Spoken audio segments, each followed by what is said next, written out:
Chase Thomas podcast. My nephew needs me to record. See, I already hate it. I hate it. All right, hello. Welcome back. Chase Thomas podcast, taping this on a Wednesday afternoon. Eric Cain, Volquest, Locked On Vols is here. Eric, good afternoon, sir. How are you? Yeah, doing well, man. Appreciate you having me on. Thank you for being here. So now that it's been a couple of days since the what happened in Tuscaloosa for Tennessee, getting shut out 27-0 in the second half here, where they ended up losing this game that they very much could have won and maybe should have won. With all that being said, we're 4 days out since that game. What are you still thinking about? What still has you just curious about how Tennessee responds? Something from the game you wonder about? What have you still been thinking about a lot from the Alabama game? Yeah, I mean, I know, from a fan perspective, everybody continues to talk about the officiating, and I get it, it was bad, and I get the frustrations, and it's warranted.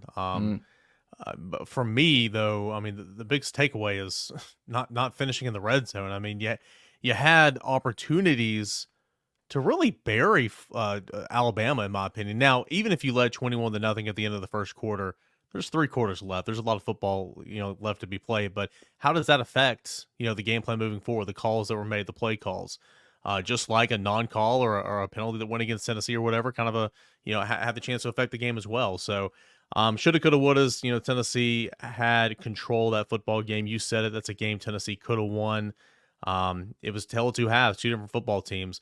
A team that didn't finish, and you like for it to finish, but had a purpose, played really well, both sides of the football, and then you go into the halftime break and come out in the second half, and just a goose egg all across the board, and that's a little bit frustrating. So missed opportunities, I guess, would be the biggest way to characterize that, and it's a loss that a lot of people thought was going to happen already this year, but it was definitely a game that you could have won.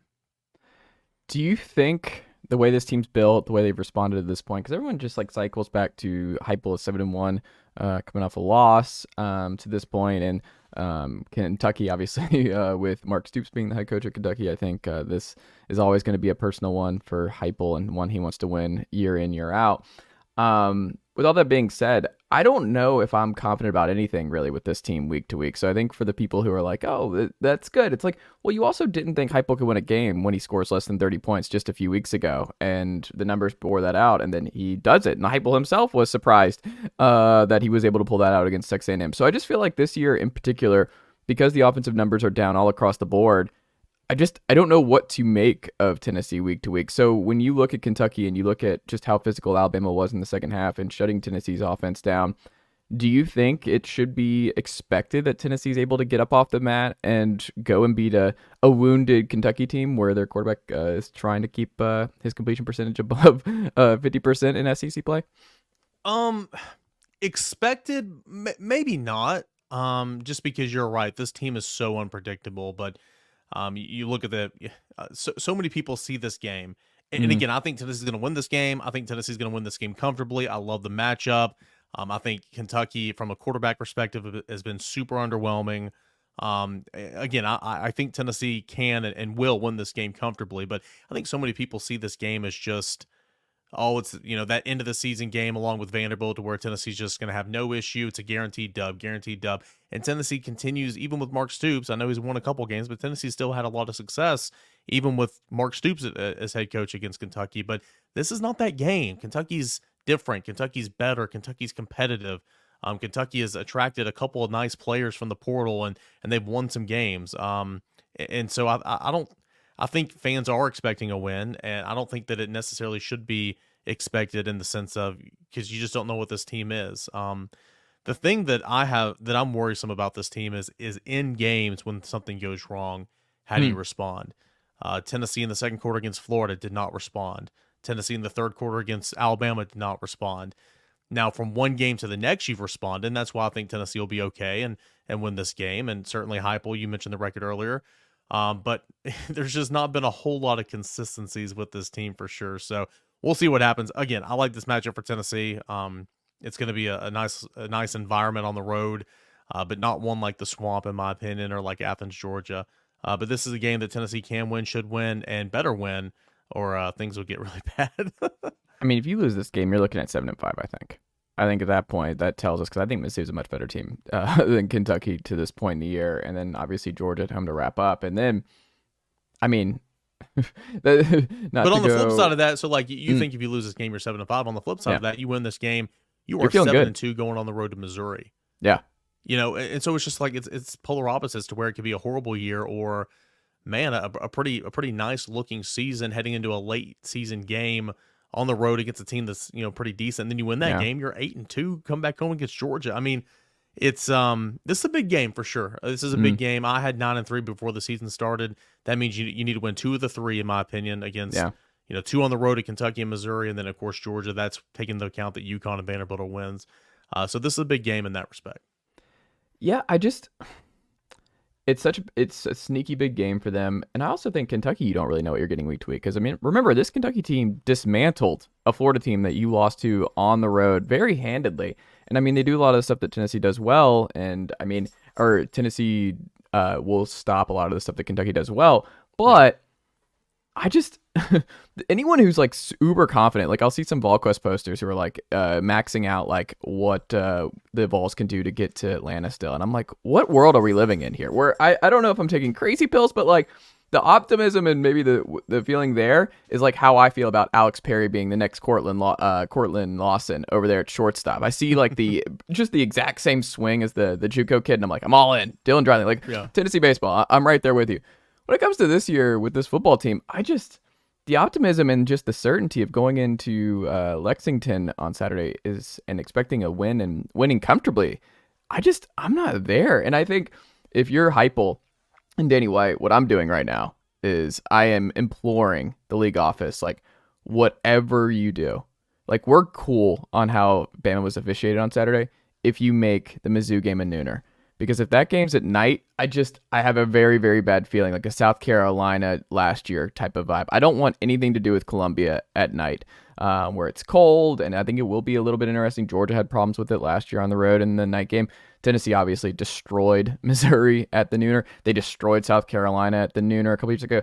I just feel like Tennessee and Heupel... LSU last year? Yeah, LSU last year, Virginia this year, at 11 a.m. kick for them. They dismantled them.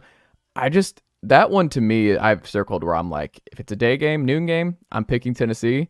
If it's a 8 o'clock SEC Network game, I think every Tennessee fan should be very concerned about how that game might go. See, and then on the flip side, personally, selfishly for me, I want that to be a night game because I'm calling a high school football game the night before. Yeah. And so if it's a nooner, I can't make it. But if it's a 7, I can probably make it to Columbia, Missouri. So I just selfishly I want to cover the game. Yeah. But you're right. There's nothing. It's cold. It's a dreadful place if you've ever been there. I've not. And it's a team that's playing well this year, and we all made the jokes preseason about the zoo rules. I mean, it was a funny video. It deserved all the lack of praise that it got. But they're playing good football right now. Brady Cook's playing good football. I'm intrigued to see what they look like playing Georgia next weekend. I think that'll be interesting. But certainly we knew the defense was going to be pretty good, and it's been pretty decent offensively. I haven't dove into the numbers yet, but certainly that one is one that I think, myself included, everybody just kind of assumed that it was going to be one that you have no issue with. Because, I mean, again, you've scored 1,000,000 points against Missouri the first 2 years with Josh Heupel, but this is not the same team the same offense as we've seen so far through 7 games. So, we'll see. This Kentucky and Missouri game is huge. And going back to Kentucky, you get a win, you're feeling good about yourself, come back, get UConn, get a win, get a loss. You'll still beat UConn at home, but you're not having all that type of momentum heading into another big road game at Mizzou the following week. Do you think Joe made the leap anywhere on Saturday? Because I thought he played a really good game. Second half, obviously, with struggles. And then I think what's turning the tide a little bit here with Joe, and I think with the fan base, is I think they're seeing what's happening with the receivers. I think they're seeing that the receivers are not open, that they're seeing that there's just an element of this team that people understated coming into the year with Jalen Hyde and Cedric Tillman and company's departure. I mean, Ramel Keaton got his confidence back, so I think that's huge going into next week, is that he was able to do a lot of stuff in the first half. Squirrel's obviously great, and just we'll see if he has a third insane catch to be had down the stretch here. But I wonder if he made the leap a little bit because he was just so much more confident. I mean, even coming out throwing arrows at Alabama players, like he was not afraid of the moment. And I think that's a big thing for Tennessee because he to the RPO stuff I think will always make me queasy because it's working, but he's and Brent said it on y'all show. He's not a natural runner, so it looks nothing like Hendon Hooker running with the football, where Hendon, you just never had that kind of worry. Joe, it's just like, it's kind of terrifying. Like he had some really late pitches where he was really, really waiting for a linebacker or cornerback to hit him before he dished it out. And you're like, oh, this, you can see how this does not keep going in Tennessee's favor week over week. But I just think that is such a critical part of what this offense needs week over week, especially when guys aren't getting open downfield, is Joe's just going to have to put his body on the line week over week for Tennessee to get these big road wins. Alabama played the speed option really well. Credit Alabama, because you're right. There was a couple of those where Joe's just hanging on the football, and then he pitches it at the last second, or he turns it upfield. And I love seeing a quarterback, especially if his stature and everything, just turn upfield, make a decision. And there was one of those speed options where he turned upfield, and he might have got maybe 2 yards. It was not a big game, but I sat there and I turned to Grant Ramey. I said, I like seeing that. I mean, that's committing. That's making the right decision. And see what happens. Maybe next time you get 12 or 13 yards out of it, whatever the case may be. I like Joe running the football. There's a time and place where you need to protect your body, and Josh Heupel said that they've talked to him about that. But, just seeing the willingness, the want to, because first that free play gets A&M, first series of the ball game, when you run out of bounds and the sticks are right there. It's like, what are you doing? And then the next game, when it's third and 7, and you're flush out of the pocket and you see the sticks and you run, and then you see a guy and you run over him. I love that. I just think that you need to take care of your body. You're right. But I just think that shows just the effort and the want to, whereas in points in times it hasn't been there. So, we'll see. As far as the receivers, people are like, well, you can't say the separation. Well, I mean, there was some separation in the first half, and Alabama made adjustments like good teams do. I mean, Kool-Aid McKinstry is an NFL player. Nick Saban is arguably the greatest coach to ever do it. I mean, you make adjustments, and Tennessee had no answer in the second half. And Ramel Keaton had another drop that was going to be for a first down. Oh, man, it's frustrating. So we'll see if something turned for Joe. I think Joe... confidence has never been the issue with him. Absolutely not. I think Joe just saw the field really well. I think he was protective with the football up until the blind side, whiffed by John Campbell, and that was bad. We'll see if he turns the corner. The question is, can you find some consistency? And Tennessee can win this game without great quarterback play, but certainly Joe can make it easier. And if you get up a couple scores, again, I don't think Kentucky's built to come from behind in a football game like this. It is interesting, though, when you think about the talent differential from 2021 to now. Like, these were not issues. Like, the explosive plays were still there with Velus Jones, Javonte Payton, who I don't know which Tennessee fan or which the Volquest guys here, Eric, who would have had that Javonte Payton would have been an extremely more productive and reliable transfer portal addition than Dante Thornton. But that's how it's worked out. Is Javonte, you knew exactly what you're getting. Touchdown, and then, hey, have a good rest of your day. Like, he was doing his job, and that was it. He was clocking in, getting his work done quick, and clocking out. But that was valuable. Like, he was a valuable piece to what they were doing week over week. And Velus Jones was obviously a big hit from USC. And, I mean, Squirrel obviously used a lot like Velus to this point. But I don't know. I'm so surprised that with the talent there now in year 3 with Heupel, that what we saw 2 years ago, and I understand Hendon Hooker was there, but there's just nothing. That guys are still just not getting open. The big plays are just not there. And you remove some of these squirrel bonkers catches, the numbers get even more putrid. Where, you're right. I mean, Joe Milton's not throwing the ball well down the field. Yeah. I track that every single week. Pro Football Focus. What is constituted as a deep throw 20 yards down the field. And those numbers for Joe Milton, though they were better than they've been all year long last week in Alabama, they're really bad on the season. And you're right. You take away that catch against, was it South Carolina or A&M? Down South the Carolina. South Carolina from Squirrel, and then the one the other day, they're even worse. It's weird. I had a lot of confidence in the receiver group coming into the year. I recognize you lost Tillman and you lost Hyatt. I get it. But you were bringing back Brew. What you saw from Squirrel, you felt good about it. I thought Ramel Keaton had turned the corner, and he was a true deep threat. And everything we heard about Dante Thornton this summer was he's an NFL guy. And I'm like, okay, well, You lost a lot of talent, but you're feeling really good about that. Dante Thornton's been a no-show to this point. Cedric Tillman's gone. Brew McCoy is now injured. Romel Keaton has battled confidence issues all year long, and it's just been squirrel. And so when you compare what you have now to what you had in 2021, I mean, top to bottom, Tillman, Jones, and Payton, you take those back in a heartbeat for sure. And then you got a better quarterback. So it's a little bit surprising, yes, but then it's kind of like it's not, because I think the group in 2021 is better than what you're seeing now, and the quarterback's better. So I don't know, man. It's been weird. That's why you've seen so many passes out the perimeter, so many screens, so many short gains, and it's just kind of like an extension of the run game where the operation just hasn't been all there. Joe hasn't been all there. And at points in times, the offensive line has not been all there, but the offensive line is kind of coming together. You know who's going to play. And they've still, in terms of giving up sacks, they've been pretty decent all year outside the last couple of quarters of the last 2 games.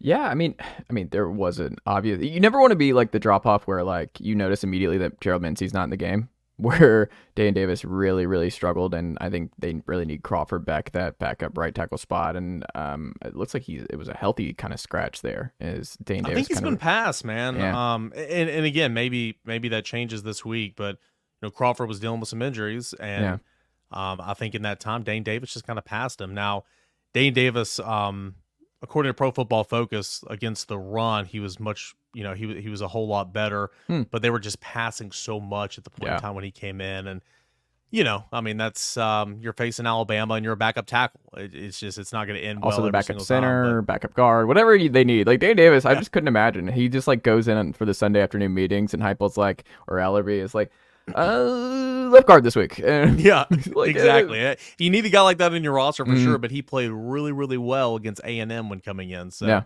we'll see. But yeah, I like him at center because when he's in the game. Like when Dane Davis, because he looked so ridiculous at center because he's just huge. Like he's a huge guy. You never see centers that big. It was just you couldn't look away. I was way too interested in Dane Davis at center. The fact that Ollie Lane and Dane Davis played center this year for Tennessee, it's really impressive on their part. Yeah, it's really bad when you say, okay, well, why is there not a backup center? Tennessee's not had a backup center since Cooper Mays was the backup center to Brandon Kennedy. Yeah. I mean, really, when you think about it, Jerome Carvin would have slowed over, but he's just starting left guard. Yeah. You need Vice and Lang. Addison Nichols had every opportunity in the world. Maybe it clicks next year. I don't know. You need somebody to step up big time next year because we'll see what Cooper wants to do. The fact that those 2 guys were able to play center was a huge testament to them because they've been nothing but guard and tackle. And then it also means like, oh my goodness, why didn't he have a guy ready? So a little bit. Ollie kind of saved the season a little bit because he didn't have to come back. Like that was kind of like, can you imagine where Tennessee would be right now if Ollie did not come back those first? I mean, he was a sneaky linchpin to those early games. And he played. He wasn't perfect, but he had a pretty decent game against Alabama as well. But you're right. I mean, if he didn't come back, who in the world was going to snap the football if it would have played out the same way? He's been huge, and Heupel very appreciative that Ollie Lane came back. There you go. NIL folks in Knoxville, hit him up for doing a good service here this fall in his last year. Final thing here, and we'll go, Eric. So, biggest thing that you are still wondering about with this team. What is your biggest question for Tennessee the rest of the way that you would like to see answered? The biggest surprises has been the lack of explosive plays offensively. And so I guess the biggest question is, will it ever be figured out? Is it ever going to click consistently? What does your gut say? My gut says no to this point because it hasn't happened. Agree. You're 7 games in. And sure, you'll have a splash play down the field throwing the football every now and again. But that was a part of the offense last year. And whether it's just not getting guys open, running behind the defense, scheming it up, whatever, maybe it's the quarterback. I think it's a contributing factor to all those things. But that's been my biggest surprise, the lack of explosive plays this year. So, will we see more moving forward? Did Joe Milton really turn a corner last week? We'll see.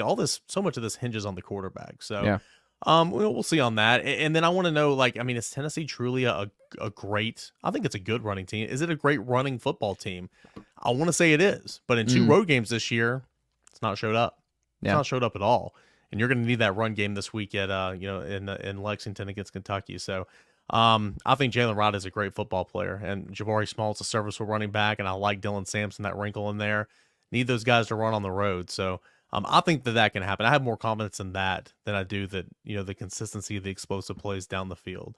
Man, I like watching this defensive line too. That might be my biggest surprise. I thought they'd take a step, but I didn't see James Pierce being second in the SEC in sacks and Tyler Barron having the contract year that he has. That's been fun to watch. That was my best pick, like the Rocky Top Insider guys and everything. Like in my preseason, I was like, James Pierce is the one who I think breaks out. Sometimes it's just the edge guys you just glom onto. Oh, he's built like an NFL first round pick. Mm-hmm. Like I'm gonna bet on those guys. Like Joshua Josephs looked like he was kind of he was part like Dominic Bailey, guys like that. Like maybe they can be contributors. Like, but in terms of like otherworldly, so much of that position just feels like because Roman Harrison works his tail off. He's just undersized. Like there's just there's only so much you can do when you're that size at the Leo spot. James Pierce is just built like a power forward. Like he's just huge. And those kind of guys, generally speaking, those guys stand out. There's not much you can do when those guys are able to put it all together because that kind of talent matched with Rodney Gardner's coaching is just hard to beat when those two things are working.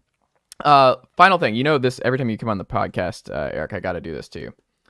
Now that you've seen some fall games, and also why aren't we playing Virginia Tech and Tennessee in every sport every year? Because it's a rivalry. Go to Dollywood at any point in the fall, winter, and you will see a bunch of Hokie and Tennessee stuff. The Bristol Bowl obviously was a big hit. Like, what are we doing here? Make that the thing. But also, you're starting 1 through 9 for this Tennessee baseball team, and then the 3 starters that you would guess right now. It is October 25th. Here we go. Clairvoyant Cain right now.